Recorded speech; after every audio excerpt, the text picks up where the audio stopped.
Welcome everybody to another great episode of the Beyond Normal podcast. I'm your host, Kenny Groom. We have a very special guest for you today on this platform that you all know. Every founder story is a journey worth exploring. We have Monique Lewis. Her company, Next to Native Language Learning, is bridging the language barrier in construction so that every single worker goes home safely, timely, as we know that the construction, just real estate in general here in the States is a hot industry. Specifically, I'm excited to have a B2B business platform on with us today. So without further ado, let's bring Monique to the stage. How's it going today? Doing great. How you doing? Cannot complain. I'm on this call with you. The lights are shining bright on me. But Like a diamond.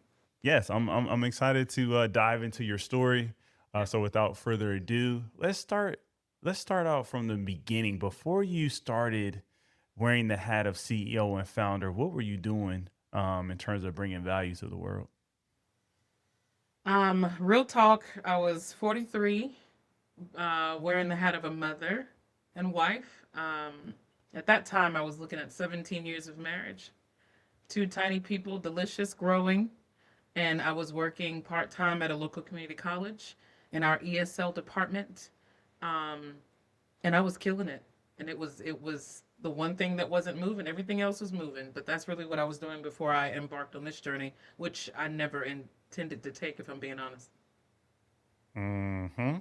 There's nothing wrong with that, right? You touched on a couple things there in terms of the little ones being married. Like what was talk a little bit about what was going well in those moments, and what were you looking for in terms of opportunities that led you to wanting to wear that CEO hat. Sure. The things that were going well, which I'm truly thankful for, is my marriage and raising my tiny people. Those are two things that were constantly changing because you have a family, I have a family. Anybody who's a parent, you got to get used to chaos and foolery because that's just what it is. There's craziness happening all the time. Um, and I loved my job actually. I really did love what I was doing. We were working with language learners. 90% of them were Hispanic. That is my second language. I speak Spanish fluently. So I enjoyed that a lot. What wasn't working was my finances. This was a part time job. I was getting part time pennies. And even though I wasn't making a lot, I think what made me feel stable ish is that I knew if I worked my hours, they had to pay me money. They had to pay me a certain amount of money. And out of all the things that were moving, that's one thing that wasn't. So honestly, even though it was an academic calendar, so every year they got breaks built in, spring break, summer break. Every time we had a break, we would hurt financially every single time. So that's the thing that wasn't going right. But I didn't know, I wasn't thinking of how to fix that because I was thinking of my time with my family. And the only way to get more money was to give them more of my time. And I really didn't have that to give. So when it all hit the fan, I wasn't sure what to do. Mm, show me the money came to mind Yeah. as you were talking there, and that's a real answer. I appreciate you sharing that with us. Um, the education industry in general, right? We know that there's some shortcomings. You just spoke on it, right? When there's a summer break, when there's a break in the year, Oh, the yeah. the pay stops, right? Like you've been Gone. paid for your services and what you're offering to the world. Yeah. But then on the flip side of that, you know, teachers are they're the ones who are preparing the next generation of leaders, of business owners.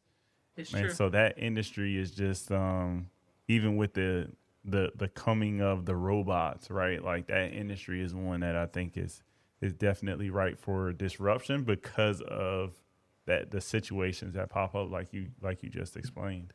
Absolutely. So Absolutely. I will say it's interesting because the impact of our educators is disproportionately paid. When you look at what they're paid and their impact, they definitely don't match. You are laying the foundation for what people will do tomorrow, and that's the future of everybody. But they don't mhm. they don't pay you like that. So it's not something that you're happy about, but you learn to accept and you move on with it. Because most teachers, most educators are doing it because they love it. They're not doing it for the money, or they wouldn't be doing it. So Hmm. it is definitely a concern. So talk a little bit about. I'm curious. Were you able to have some sort of a minimum viable product while you were still teaching that allowed you to validate if this idea would be something you should take a gamble on yourself with and start a business around? I didn't know it at the time, Kenny. That's honest. When I was working at that community college, I was honestly, which is how I arrived to any task. I was giving it my all because I was doing what I thought was right. I learned my second language more than 20 years ago, so unbeknownst to me, like I hadn't planned on packaging this and putting it together. But having been through it, I just kind of had that experience sitting in my back pocket, if you will. I was noticing that our students at this community college were testing beautifully. Like they knew their grammar, they knew the vocabulary. You could tell they were diligent students. But if I stopped them in the hall and say, "Hey, how's it going?" they would freeze, like deer. What is this phrase? Deer in headlights. Mm-hmm. So I was like, they need a conversation course. They need to be able to enter into, sustain, and exit a conversation. Because if you can't speak the language, it is not serving you. That's my opinion. I stand on it. So I talked to my boss, who is still amazing. We still keep in touch. I said to her, "They're missing a conversation. Can we do a course?" And she's like, "You can. Essentially, go live your life." So I was like, "Oh, you want me to do it?" So long story short, I created a course. I didn't know exactly how I wanted it to look. I just knew how I wanted it to perform. And as I was putting together that course, I was shocked by the results and the impact it had on our students. And I was shocked at how popular it became. It got so popular they were trying to get students from other departments into it. And if I can tell you one quick example, she always stands out to me. Um, in her country, she was a pediatric cardiologist. I mean, she is smarter than most people she meets, definitely smarter than me. And she came to this conversation course not because she didn't know English. She was trying to refine it and like work out those cultural aspects so that she wasn't offending people. Long story short, I met her twice. And I say that because I met her when she first came into the class and she was not able to speak to what she knew. She had limited English. By the time she finished the class, I realized she was really sweet, had a nice personality. It's like I met her for real. When you don't have the language, how do I know you're funny? How do I know, that you are really good at something? Because you have all this knowledge, but you don't have the words to tell me what you know. So seeing her go through that transformation, I was like, no, I really got something here. I'm helping people to go from speaking only a few words and having to give a survival version of themselves to a version of themselves that is able to express what they think, feel, worried about, advocate for themselves. That's a whole different ball game when you're talking about making a home here in the United States and living your life. Mm, I like that. That's a super powerful story.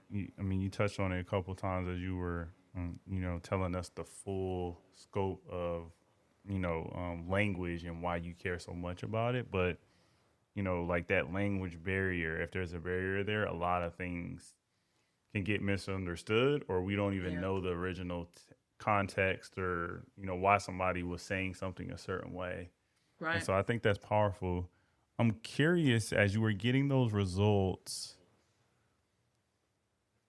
did you were you able to do some things to start to prepare or like make sure it was your IP, like your product versus in a lot of cases when we work for um institutions and when we work for companies, right? If we're doing something on the company dime, it's Hmm. theirs, quote unquote. Can you talk a little bit about that?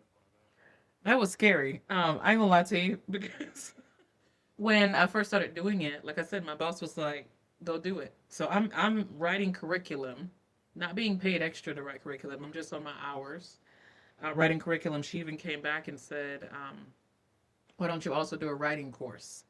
So I'm writing all this curriculum when things kind of hit the fan, and I don't want to preface that like it was some big dramatic. It was just a thing that catapulted me into entrepreneurship before I really knew I could. Once that happened, and I was like, wait a minute. I haven't shared this at all. My boss never asked me for it. She never asked me to dispense it anywhere. She never asked me to share it with anybody. I was like, wait a minute. This is mine, physically mine. I gotta take it. I don't have a choice. I gotta take it with me. And I didn't know if there would be, any repercussions or anything behind that. I had no idea. Had I created it all myself? Absolutely, 110%. Um, so that was a risk. And I think that as you build your skills at your job, like in your 9 to 5, sometimes it's hard to parse that out. Now, legally, I'm sure they'd have figured out a way to parse it out had they, wanted to do a little something with that. But I think that's difficult. A lot of us build our skills at the job that we're at. But when you built something, it's yours. When you built it, it's yours. So that's Mm-hmm. the frame of mind that I took. I even told my boss, because I continued working there for a year, even as I was building my own company. And I told her, I said, I'm going to continue working here, but I can no longer teach these 2 classes that I created. I'm taking them with me. And Mm. the silence sat heavy for a good 20 seconds. I And bet. I hey, bet. It's it's interesting.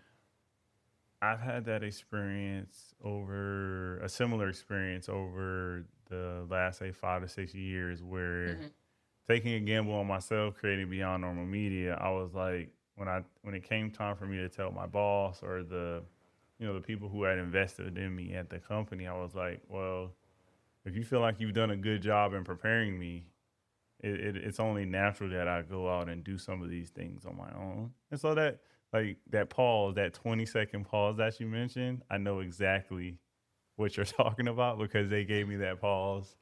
And some of them, that initial feedback is like, well, are you sure? Like, do you really want to leave us? Like, I think we got a good thing going. right, But then right, right. ultimately, you have to respect somebody for saying, hey, I'm going to take a gamble on myself, right? Yeah, And start something on my own that I am solely responsible for. I want more absolutely. responsibility. Absolutely. And more reward for the work that I'm doing. Because the Mm-hmm. truth is, when it comes to, there's a buzzword right now going around building a wealth and building wealth. Um, it is very difficult to do that at a job, a 9 to 5, because the only exchange you have is your time.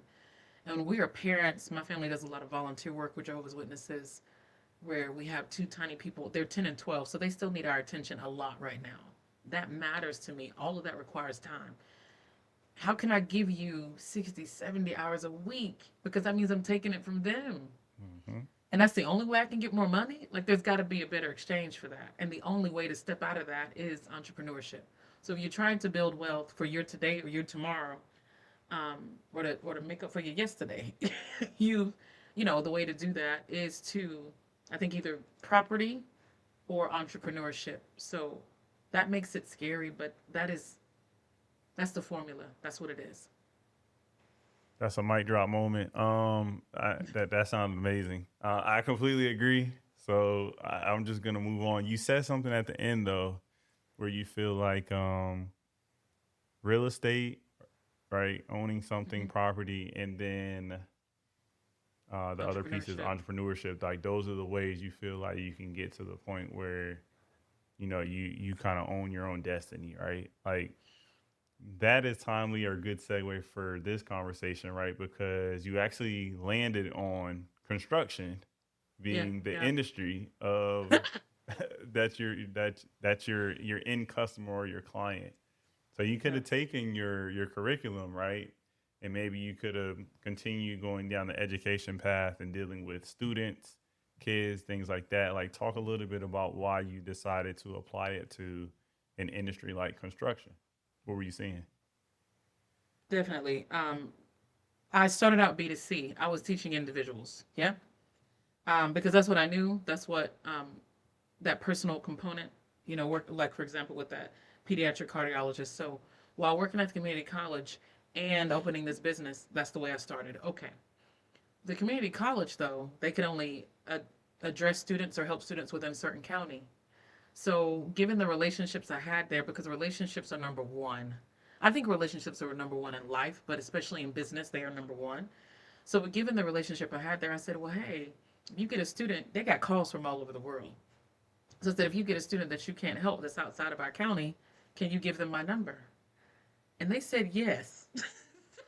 Because I wasn't trying to steal, wasn't trying to have a conflict of interest. I'm not trying to hurt nobody. So one of the calls they sent to me, I think it was the first one, Kenny. It was actually the education coordinator of Carolina's AGC. That's a huge trade association. When she called me, or when we connected rather, because I got her information, um, I was asking her, about the needs. Why did she call? Kind of doing a discovery. And she said the reason she was calling is that one of the companies under their umbrella had a fatality on their construction site. After OSHA got involved, did the whole investigation, it was determined, as opposed to a thought or a guess, it was determined that it was due to the language barrier.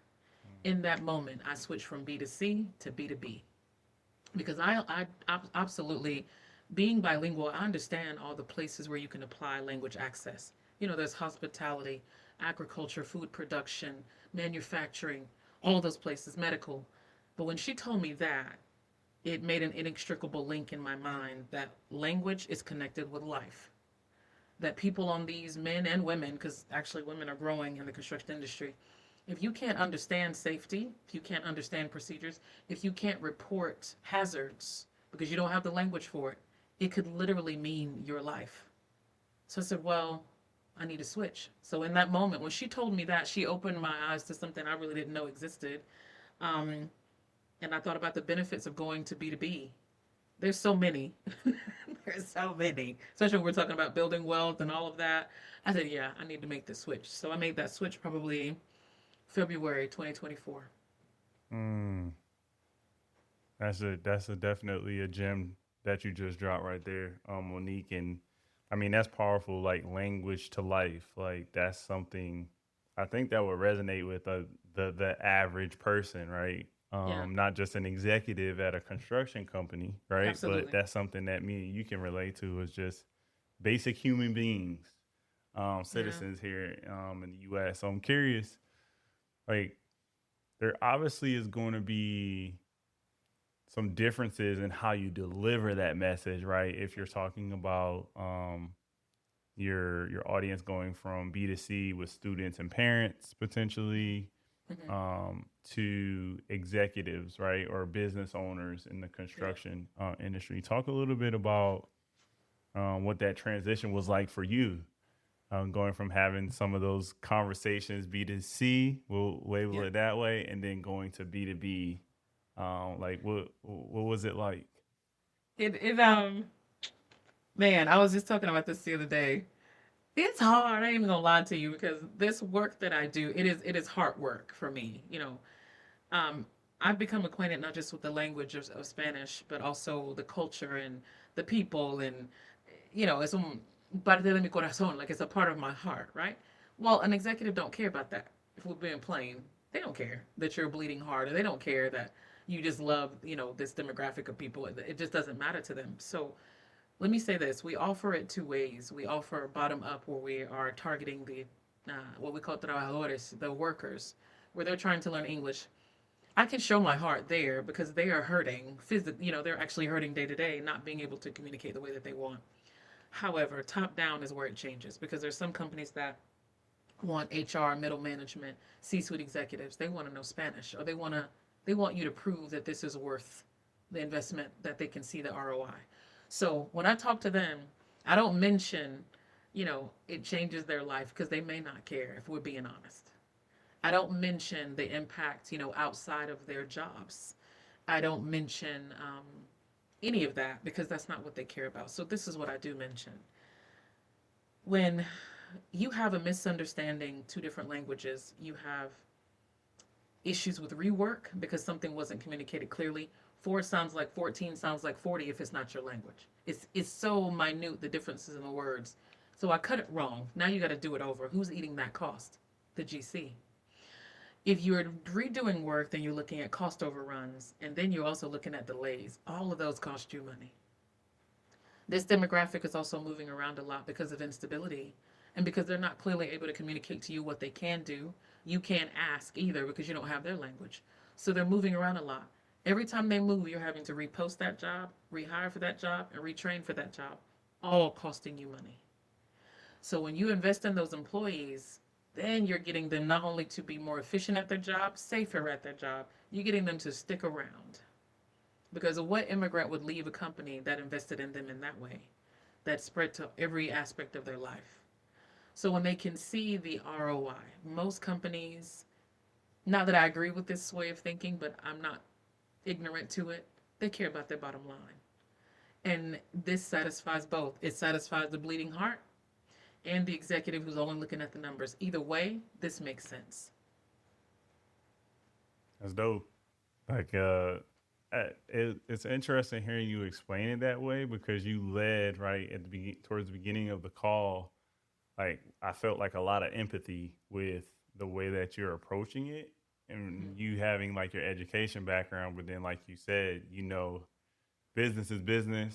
Dollars, Yep. They don't care. they don't really Not discriminate, necessarily. right? Dollars Yeah. don't discriminate. They go to where uh, people who want to maximize them go, right? Like that's where a lot of Yeah. the dollars flow. And so to your point, but the pain points for your audience, and so you making that switch is like super powerful. And again, B2B people on our platform are probably tired of me talking about B2B, but Yeah. there's so much opportunity in this space, There is. Oh my goodness. and it just takes And that switch, like you just explained. let me add one other thing too. When it comes to construction companies, oftentimes they're hiring subcontractors that are just with them for a project or whatever, and they may think those aren't even my people. One thing they need to keep in mind is if that individual who's not your people has an accident on your site, it goes to your name. So when you think about Baltimore Bridge collapse, for example, everybody knew about that worldwide. That company's name was dragged through the mud because they lost 6 lives on their site, their watch, and on their name. So even companies, when they're trying to show their record of either little to no incidents on site, all of that factors in when you have people on your site who don't speak the language and could be in danger because they don't understand safety procedures. So it's something to think about. And any of us who are going to the B2B space, we have got to be able to, we think of the term code switch in a different way, but I'm applying it here because you do need to code switch. You need to realize who you're speaking to and what they care about. It has nothing to do, I hate to say this because no entrepreneur is doing this just for money, but you have to recognize when to open your heart and show them that you have a bleeding heart and when to cover that thing up with a suit and get straight to your points. You have to know when to switch because if you don't, you're walking around sharing the right message with the wrong person. And that may affect your ability to make your business successful. Yeah, for sure.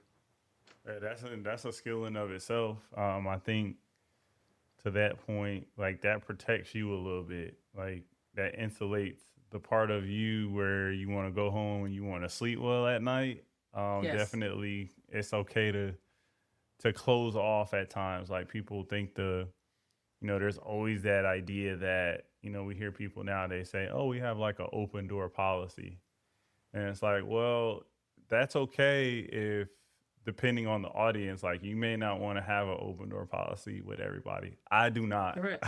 I'll be straight up with you, Monique. I do not want to have an open door policy with Not with everybody. everybody.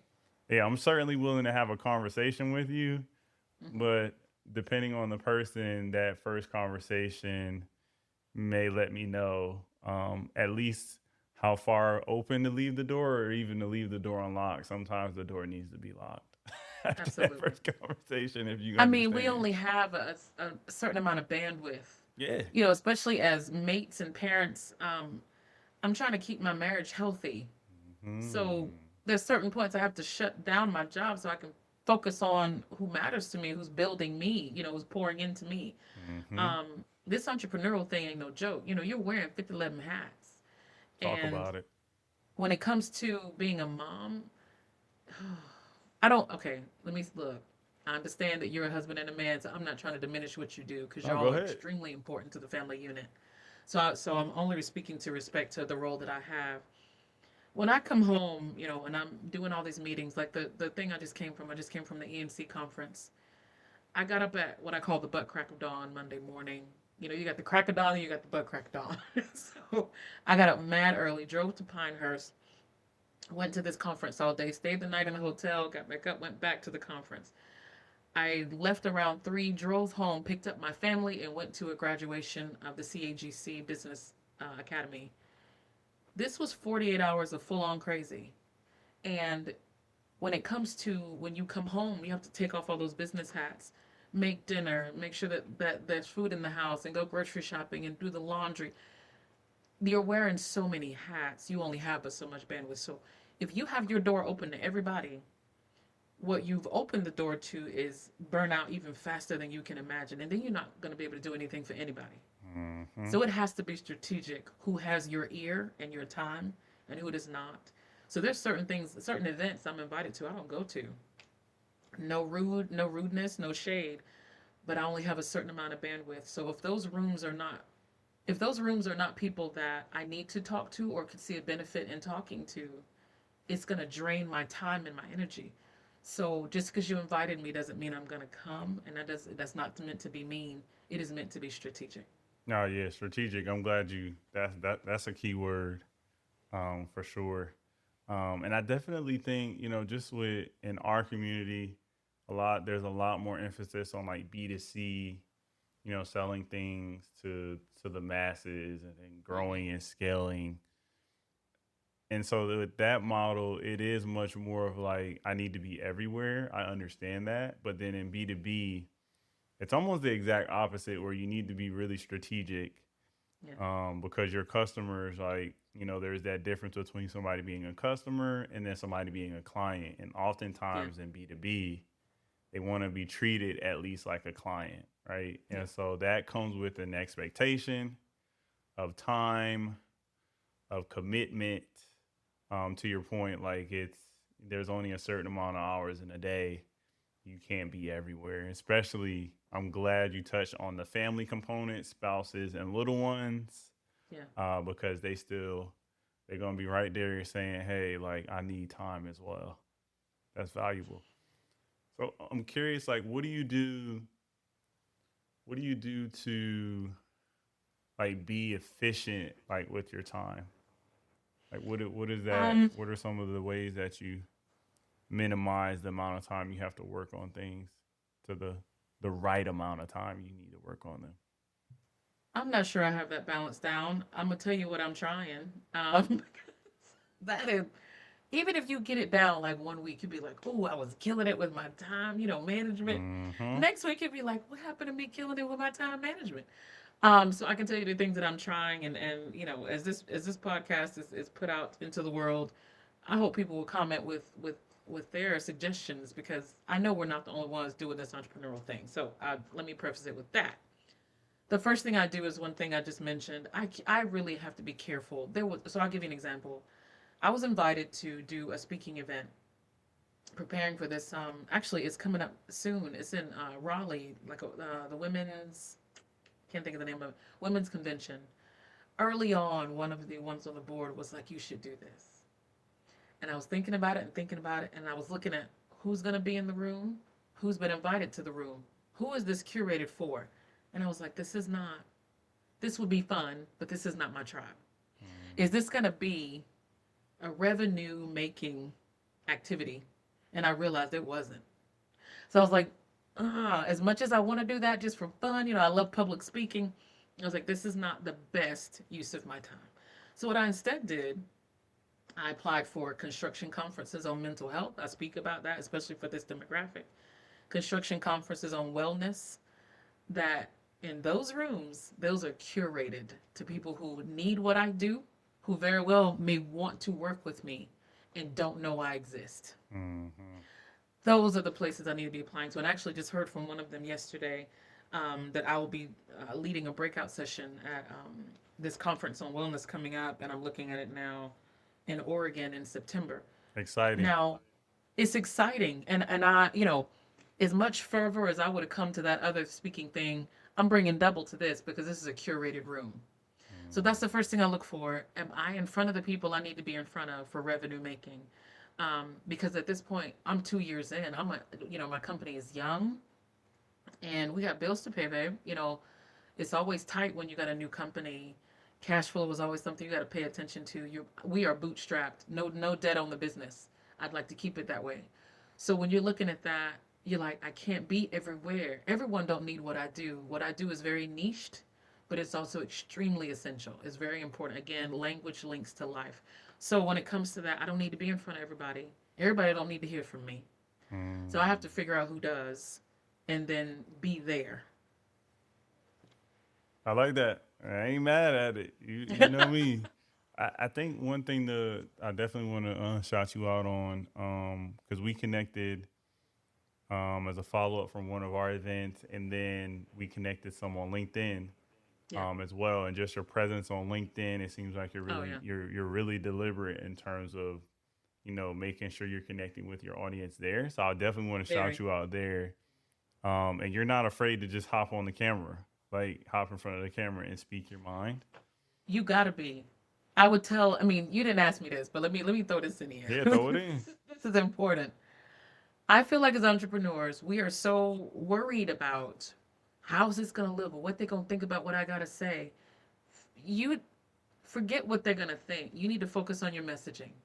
That's what you need to get down. Figure out what your brand is, what your messaging is, get it tight and concise.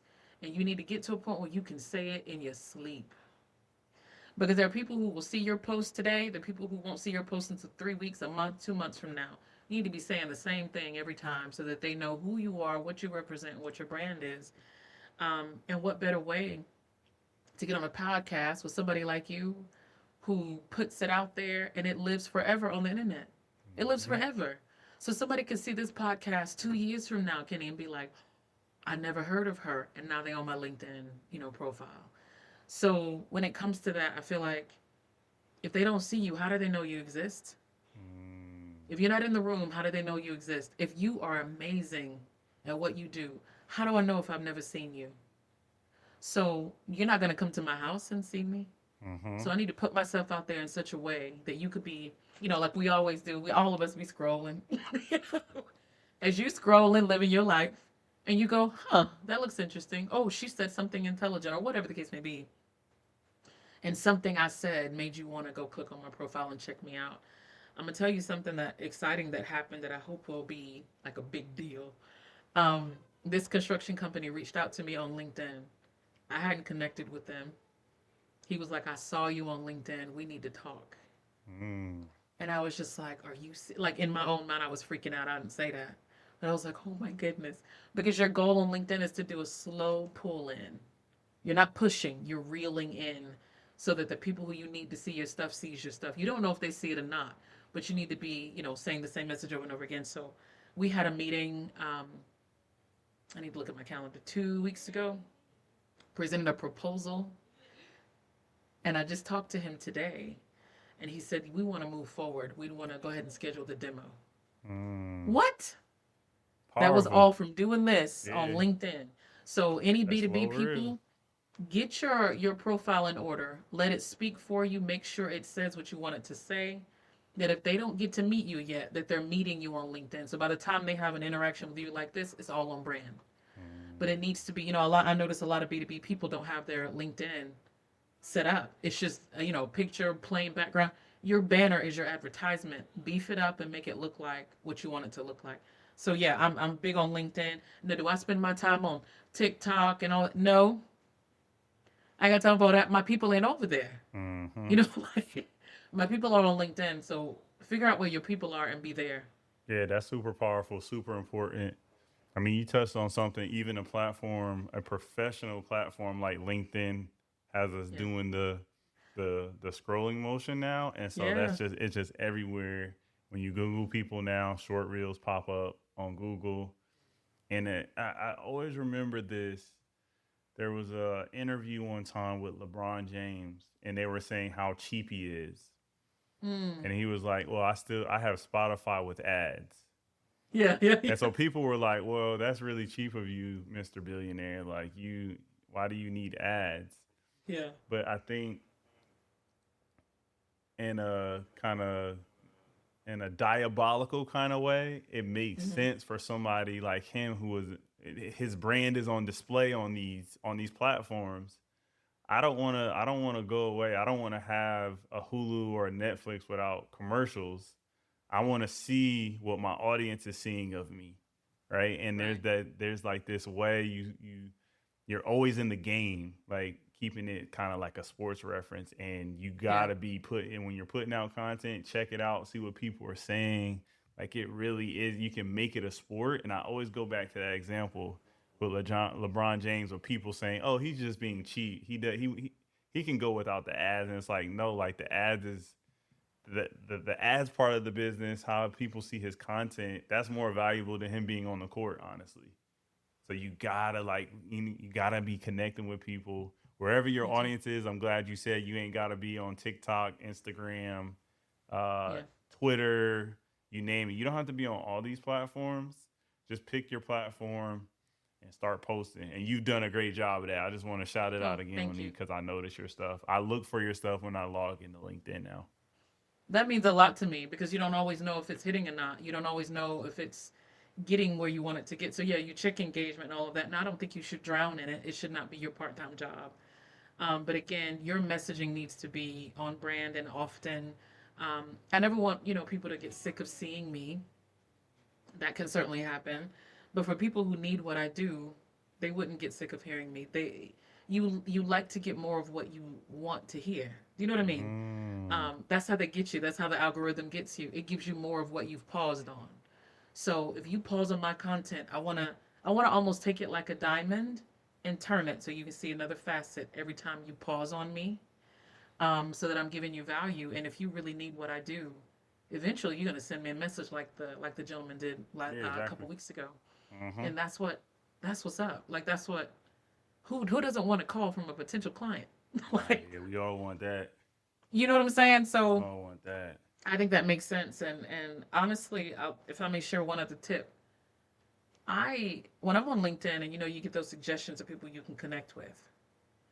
I remember that in the beginning I'd be like, they don't even know me. Why would they accept my connection request? Well, baby, why wouldn't they? Yeah, just send Try it. it. Yeah, Send it. yeah. That has made it so because if so and so CEO of XYZ GC, general contractor, connects with me, he might be friends with another one who sees, oh, my friend's connected with her. Maybe I should be too. Mm-hmm. Now, even if I never call you, you're seeing my content. What if it resonates with you? Again, it's this slow pull in. Yeah.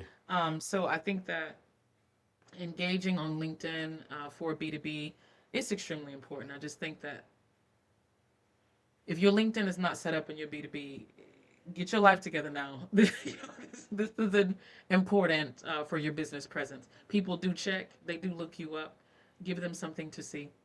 I love that. I love that. Well, you've dropped when you dropped a couple heavy hitter gems for us. I appreciate it so much. Sure. How can folks connect? Like, what's the easiest way for them to connect with you, next to native language, and just keep up with how you're building out the business? Definitely connect with me on LinkedIn. That is my home. Like, that's where I hang out. You want to see my stuff. You want to see me speaking Spanish. You want to see what we have to offer. LinkedIn would be the first place to go. You see kind of a body of work, if you will, our visual resume. Or now they say capability statement. You see our visual capability statement and the things that we do. Our website, obviously, a wonderful place to get a snapshot of us. Next to native, the word next, the number two, the word native.com, or as we say to our Spanish ones, punto com. So yeah, those are the best two ways to get in touch with us. If you go to the website, there's a contact form at the bottom you can fill out to get to us directly. Um, yeah, those are the best ways to get in touch with me. If you want to just shoot me an email, old school, Monique at nexttonative.com. Again, native, the number two, the word, excuse me, next, the word number two, the word native.com. Monique at the front.